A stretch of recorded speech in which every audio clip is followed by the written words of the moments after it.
Hi everybody, Julie Friedman-Smith. Gail Bell. From Parenting Power, and we were just speaking with a reporter about a situation that happened and an article that has been written in England. It's not a world crisis article, No. but it does bring up some pretty important parenting points. Really good learning opportunities for all of us, for sure. So what happened is a child, and we don't know the age of the child. No, the article never indicates that, was in a makeup store and apparently unsupervised, and literally, they say, did $1,300 worth of makeup damage. By just playing with with stuff.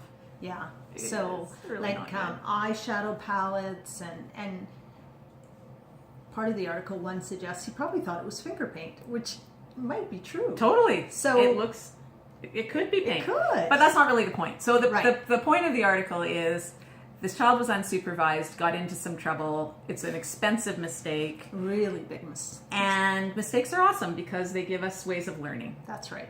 They're especially awesome when we don't have to pay the $1,300 back.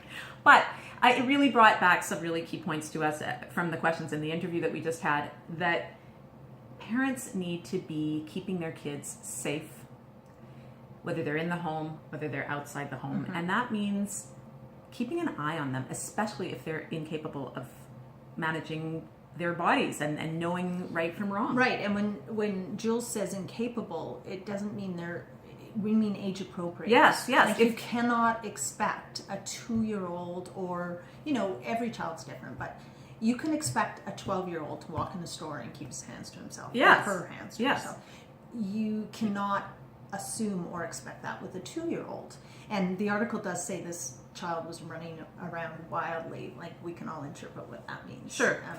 People have different interpretations and different perspectives. But, when we spoke to this reporter, she said, well, why is it easier to take some kids out in public than other kids out in public? And we said we didn't really believe that. Yeah, there's always some, kids have different, there are certain temperaments. Some kids are much more calm and docile or shy to move away from you. Other kids are quite bold to move away from you. So there are differences in all kids.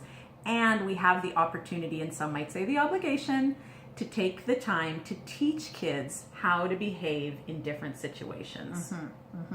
And that there are times where children should not be wandering alone in any situation if they are incapable of controlling themselves from an age situation. And a safety perspective. Yes. Like a child in a mall, no. Like, not a child.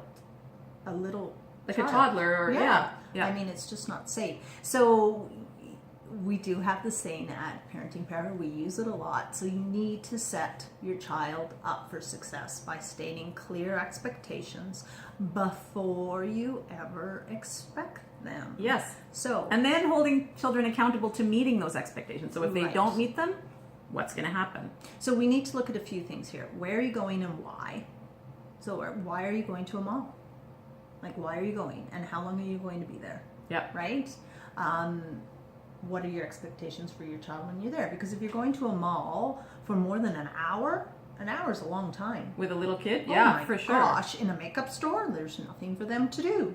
And often we all see kids strapped in a stroller with a little iTouch or iPod in front of them. That's like, call a spade a spade. So are you with your child at the mall, or are you shopping and they're watching a screen? Or are you at the mall and your child's running around destroying things? So we can't, there's no blame here. It's figured out. Yeah. Well, I would say that we're saying that there is blame, which is responsibility. It's about responsibility. Yeah. Yeah. So we just wanted to make that reminder, and that at every age and at every stage, we can clarify expectations for our kids' behavior.